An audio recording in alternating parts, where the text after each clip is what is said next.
Next, this person is fired up. And this is something that needs to be covered because education is being transformed into indoctrination. And we better be aware of it. And Reese Perry speaks to it, especially in Western New York. Even our rural counties have been affected by this. Reese, welcome. I'm Reese Perry. I run Franklinville Freedom Lovers of Franklinville. I started it about a year ago.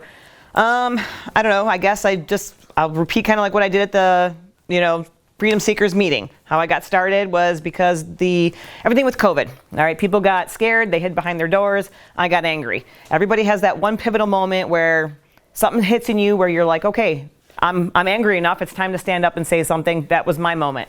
When I seen everybody cowering, seen us all giving up all our freedoms, just little by little watching everybody just fall away and allow everything being taken, I was like, okay, enough. And luckily I have kids in the school district, so that's what I focused most of my anger on, was because it was one thing to do it to us, but then they came after our kids. So when I noticed my children being gravely affected by all the rules, all the mandates, psychologically, mentally, educationally, everything, I just took a stand, and people tended to follow me. So I ran with it. And I want to back up a little bit from the gentleman who was speaking from Scope about holding up the Constitution. The one thing I want everybody to understand is they recently just did a poll. I seen it on Dan Bongino's show. And this poll was done by people of all ages, and they were all judging the Constitution and if they felt that it should still stand. And you will be terrified to know that 30 and under, and especially 20 and under, all believe that our Constitution should no longer stand, that it's outdated. So when I talk about fighting in the education system and how very important this is, because they're indoctrinating our children to totally believe that this document should not stand no more, we can all fight our fights day in and day out, but if you are not going to be proactive in saving the next generations that are going to come up, you will have nothing. We will have nothing left of the America that we once knew and loved and what our relatives have all fought and died for. So that is how important it is to make sure that regardless of whatever fight you're in, whatever your passion may be, that all levels of government in some way, shape, or form affect the children. It affects the school district. I will never win my fight against a school just solely by me fighting the school. So within that, I learned local government. It is so important to learn your local government because they have so much say on what happens within the districts. Yes, you have a Board of Education, which is supposed to be there to fight for the kids and fight for the parents' needs and wants of their children and their educational experiences, but it's not the way it works. They are there basically now, they are put in those seats to keep the schools ran by the states. The way the Board of Education was designed it is no longer that. So the only way you're going to change that, again, is you're not going to be able to change that by fighting Hochul. You have to change that within your local small governments, start reaching out to your legislators and making sure that they're doing their job, doing their part to ensure that these schools, when they do want to stand up and say no, they have some type of backing, because right now they don't. All of our Board of Education members that are in those seats, they literally follow the set of state rules. And they don't have any say. And granted, I got a guy in there from the last campaign, and it's great to have somebody in there that's on our side, that sees things the way that we see them, and they want to give the control back to the community and the parents. But the reality is, the government's smart. They keep funding the schools and keep funding the schools, and then using the bridge of, well, we haven't raised school taxes that much, or they weren't raised so much. But in that period of time, you're not asking the more important question. So what did we pay for that? And the thing is, you're paying in power. Now the school is run 75 to 80% by New York State, which means our tax-paying dollars are only making up about 20-30% of the needed budget, which the budgets are astronomical. I can't even get into that. That's a whole nother thing. And we just go through everything, and we're all just being so complicit with all of this. And your complicitness is what's ruining everything. You've got to stand up. You've got to step up and say something. Even if you don't have kids in the game. What happens, I'm 42. What happens when I'm 80? And all those kids that were all graduated, and they're all now 40, what does that leave me? Where's my safety? Where's my, community coming together for? It's not going to be there because they're all going to be genderless. They're all going to be completely indoctrinated by what is happening in the schools today. And, a lot of my start began too, like when I was digging through everything to figure out why the schools ended up with so much power from COVID. I mentioned this at the Seekers meeting as well, was that CDC funding agreement. You can look it up online. Every school in New York signed it, and every school in New York took that money and that funding. So now my bigger question is, when I found out the terms and conditions, and I found out when the funding ended. The funding ends on June 30th of 2023, but that did not mean that the terms and conditions of that agreement ended when the funding ended. So I've been having a really hard time finding that out. Well, recently I just found out that it does end in 2024. So to me, being proactive, that is a window for each and every one of you to start making your argument, making your cases, because the critical race theory and the social emotional learning in the state of New York is only being held in our districts by that document. So once that's up in 2024, you can approach school boards, you can approach superintendents, principals, the Board of Education, and we can all make a ploy to get this out of our schools. We were all sleepwalking. None of us knew about this agreement because nobody asked, and if you don't ask, they do not tell. So therefore, I am telling all of you, June 2024, we all need to start making our arguments and start fighting these districts and get that out of our schools. Otherwise, we don't have, they'll find a new way to put it in. The government will flash some more money at them. They'll sign something else. You've got to be involved. Start showing up to the Board of Education meetings. Like I said, even if you don't got kids, just be aware. You pay school taxes. There's not one of us in here that don't. So make sure that wherever you, even though it's only that, they want to say it's only that 20, 30%, boo-hoo, take a seat because your funding doesn't matter. Bull crap. Don't listen to that. Don't take that. It doesn't. Schools, public schools were not supposed to be indoctrination centers. They were not supposed to be state-run. They were supposed to be, state funding was there just to aid in the beginning. It was supposed to aid, and we were only supposed to take guidance from the state, but inevitably the decisions were supposed to come down to the Board of Education, who the parents vote in to be a voice for your children. So just please, it's so important we all stay proactive. I don't want to take up too much more time. So there's just so much there to dig through the layers. So, and then too, if you hear rumors, you got to be able to sift through rumors and what's true. And I've had a lot of people message me about a lot of different stuff, when it comes to, the genderless bathrooms and, finding out there's litter boxes in schools and this and that. And it's guys, send me photos.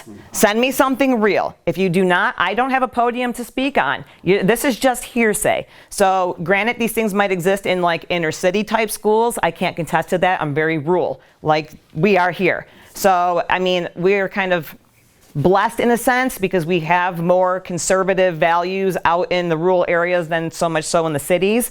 So use that to our advantage to keep it that way, because might not be like that forever. So just try and be proactive with all that and don't allow certain things. Take a stand. Become a voice for, the kids don't have a voice. They don't know. They only know what they're being brainwashed to believe. And it's tough. It's a hard fight. It's not easy. I get really upset because there's times I just want to run into the school and just scream, but you can't. You got to be level-headed. Make sure you're going in with your facts. Make sure you're going in with a valid argument so that they cannot turn you away. So, that's that's really it for right now. And so I continue to keep fighting. And every time something comes up in the school, I'm a voice for the kids. I'm a voice for the community. I show up when I'm needed to show up, and I'm staying informed as best as I can, especially with my district. I've stemmed out to other districts as well, because I have people Pioneer or Hinsdale or other places messaging me as well, out in Cattaraugus County. And I just do my best to be whatever support they need from me. I can't win it all by myself, but I can be a voice for all of us to hopefully be a beacon of light to keep pushing people forward to keep fighting. Yes. Reese, can the New York State Board of Education remove the school board members if they're not happy with them? Yes. Or the whole board? Yes, they can. And Carl can contest that. Yes, they absolutely can. See, it's the Board of Education's in place, but then there's a state Board of Education, and there's that head honcho guy. So if they want to tattletale on you because you're not being complicit with them. So it's the last thing you want to do, and you don't want to be their enemy. You know, so they make it hard. Some of them make it really hard, especially if you're in a more woke district. Fortunately, I'm not. Again, a lot of these rural schools are not very, you know, adamant on falling and bending, but they still do, because above all else, the money talks. And if they're going to get their state funding threatened, or if they're not playing ball to some degree, you know, the money always wins. And it's like, you know, I've had them confront me. I've had them say certain things to me like, oh, well, we haven't raised your taxes in 3 years. Yeah, well, what's happened in 3 years? You gave New York State 5% more control over our district and what gets done. Like, and I bet you if you had any type of transparency where this Board of Education or anybody was saying to the people of your towns, hey, you know, we can either raise your taxes by X amount of dollars, or we'll take more funding from New York State, and, you know, you'll get to continue to have this much more say. And it's to a point where it's almost like not reversible anymore. 75% is a lot to own of a school district. So it's going to take a lot of work, a lot of encouragement, a lot of just getting like-minded people on your board to hopefully inevitably flip that majority. You know, that it's, but again, you're up against a lot of evils in this. Like you said, like with, you know, having that state board of education there, like it's hard. It's not an easy fight, but somebody's got to do it, and we have to do it together, or we're not going to save our kids.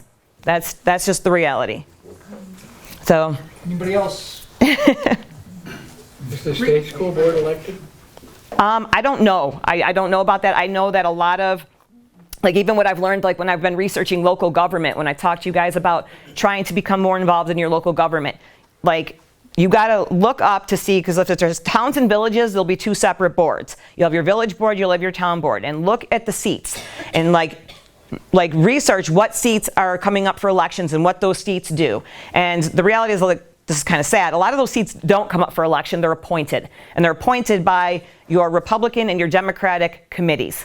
So that's where you really want to dig in and figure out who's sitting on those committees, because that's really where it all boils down to, because they're all in boys club, and they keep their same people in those seats, and these are lifelong politician type things, like where they can remain in their seats for 20, 30 years and make $100,000 to $200,000 off your community just doing bare minimum, but they know they're going to get the seat because it's appointed, it's not voted in.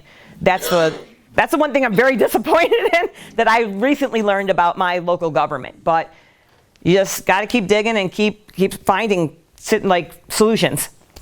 So, and local government is where it's at, little stepping stones. You know, you fill certain like little assembly seats or little, you know, whatever it is, and just try and fill them with like-minded people, and just keep growing, stepping stones to build. And then eventually you'll build that tower high enough where you can actually take on the bigger government with an army instead of just one tiny little fish in a big pond. So it's a process, and we've just all been sleepwalking way too long. Question. Yes. You have not seen proof of litter boxes in female bathrooms, men's bathrooms, Not in the schools nope. here in our area? Not in Cattaraugus County at all. I've not had anybody reach out to me from Chautauqua County or anything. I have seen pictures from like New York City school districts, schools in California, but nowhere local like this. And I think now that like everything's happened the way that it has, like we have a lot of parents, like even in the suburbs, like in Erie County and all that, like they're more aware now. And with that awareness, like, you know, look at all the schools in Rochester that rose up. I mean, when you raise this awareness, you raise people to start paying attention. So I really feel if it ever becomes a reality for certain districts, I would pray and hope that the children would give pictures to the parents and they'd make a stink. And at least message somebody or bring it to somebody's attention that can make a stink. You know, again, proactive. So.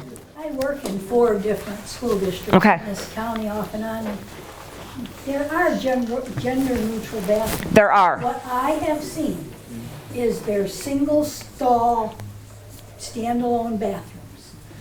And basically they're in like the nurse's office. Mm-hmm. And they'll say gender-neutral. But they're not.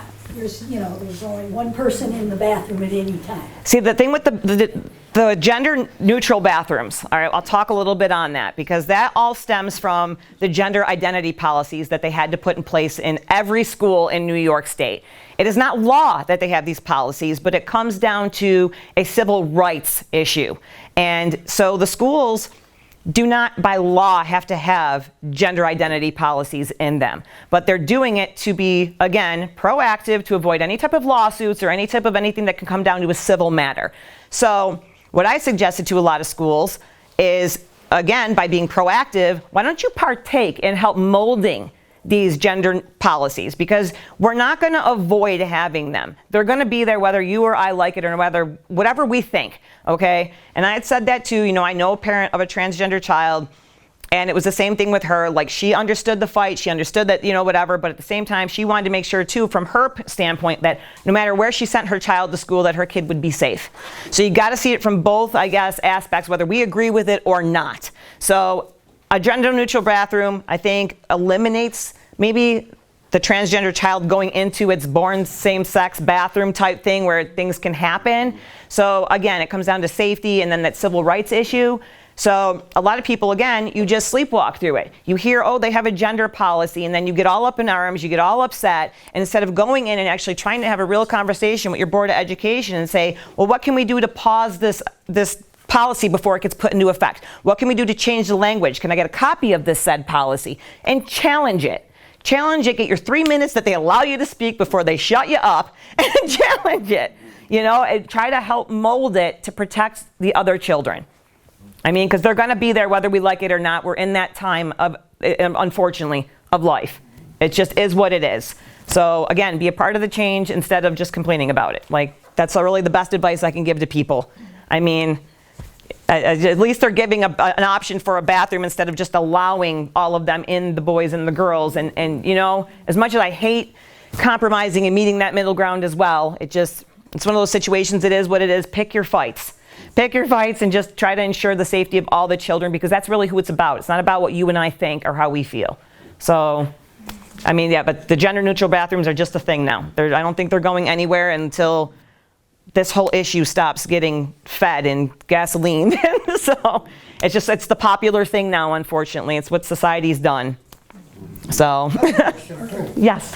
What's the difference between gender neutral and Binary.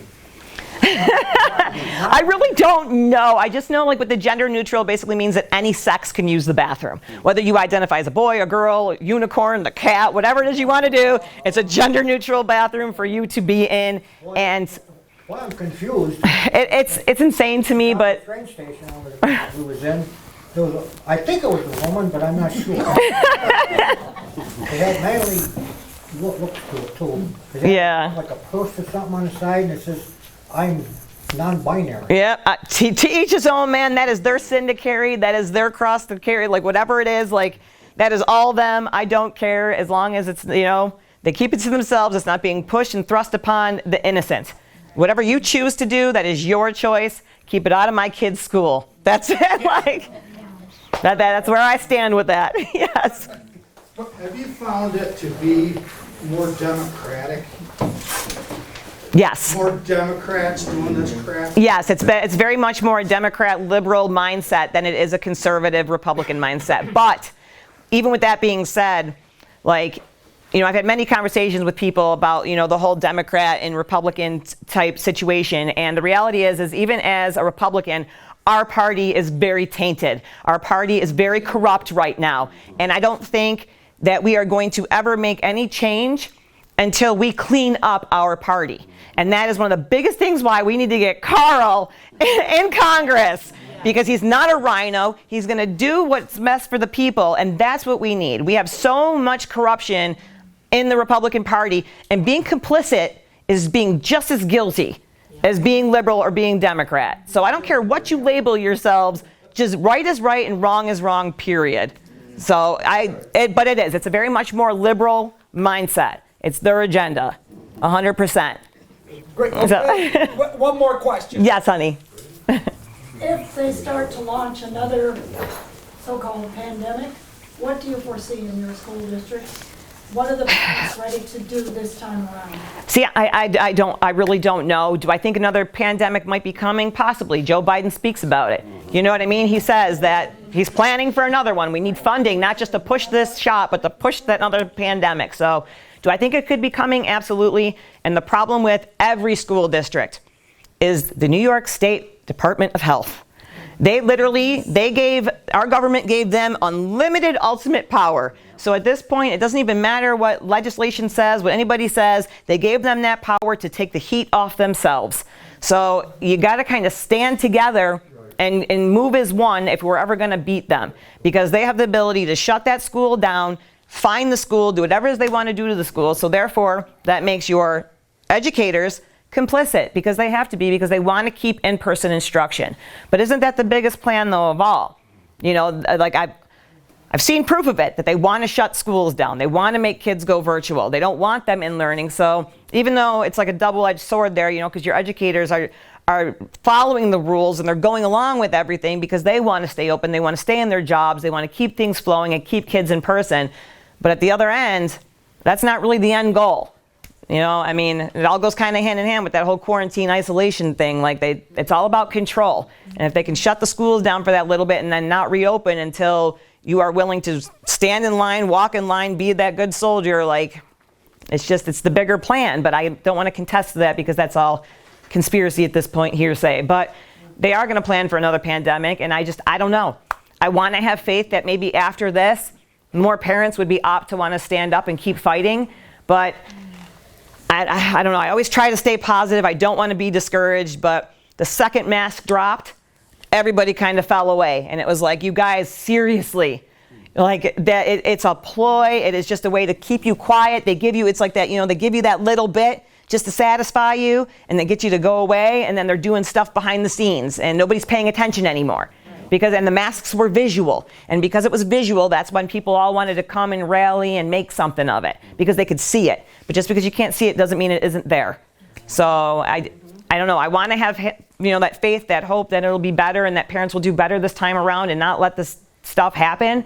You know, like we were talking on the car ride up here about, you know, California starting school in like 2 weeks, and they're doing it there. They, you know, if you're not vaccinated or whatever, they want you testing every week, and they want you doing all this other stuff. Well, hello, it's happening here in New York too. I don't know if any of you paid attention to Hochul's press conferences, but she's going to make it mandated that every child in the state of New York be tested before they return to school. And now our Board of Education is got, you know, information in front of them where now they have to decide, are we going to test our kids weekly to keep our doors open? And she's using masks as, you know, the worm on the hook. I'll keep masks off your kids if we test your kids weekly. And what does testing kids weekly lead to? Higher fake numbers, more to meet the narrative. And I'm sorry, I'm not sending my kids back to school if they have to test every week. And especially in the district. You're not touching my kid in school. My kid is there to get an education, not to be touched by you. So it's like, I don't know, come September when these schools open back up, where there's going to be a lot to figure out from school district to school district on what their opening plan is going to be to allow maskless and whatnot. And then, I mean, even New York City right now, and if you're 12 and over, you have to be vaccinated to attend school in New York City. And we are not the city, granted, but how far is it, you know what I mean, before that happens? And we keep letting her take that little power by little power. I mean, there's a reason she hasn't given up her executive powers. So just think about it. I mean, there's the much bigger plan in place here. So just be proactive and try and stay ahead and have a plan. As a parent, if you've got children in the district, have a plan. Homeschooling is not ideal, but I'm telling you, it's much better than my kid getting his nose swabbed every week. So, like, yes. So, Reese, thank you so much. Oh, August 6th. That's right. The Patriot Appreciation Picnic. All the grassroots organizations from all across New York State combined, got together, and we're throwing a picnic for all of us. For everybody who has been in this fight, anybody who's in a position of leadership, anybody who's in a position of power, who has spoke up, stood up, you know, screamed, anything, you are welcome. You are all welcome to come and be a part of this picnic. Come celebrate with us. Celebrate our leaders who have gone to bat for us. Like every single one of them that have done it, they've been invited. So, you know, it's important that we give them recognition. There's a huge vote coming up in November. Let's let them see us having their back so that they realize, like, okay, we're putting our necks on the line. We're doing all of this for you. We got your back too. So that's what this is all about. That's why it's Appreciation Picnic. So I hope to see everybody there. It's in Franklinville at 3040 Bakerstand Road at August 6th. It starts at noon. So it's completely free to everybody. We just ask if you want to, bring a dish to pass. That's it. So It's going to be huge. So I hope to see, yes, I see all you guys there. Oh my God, your trip.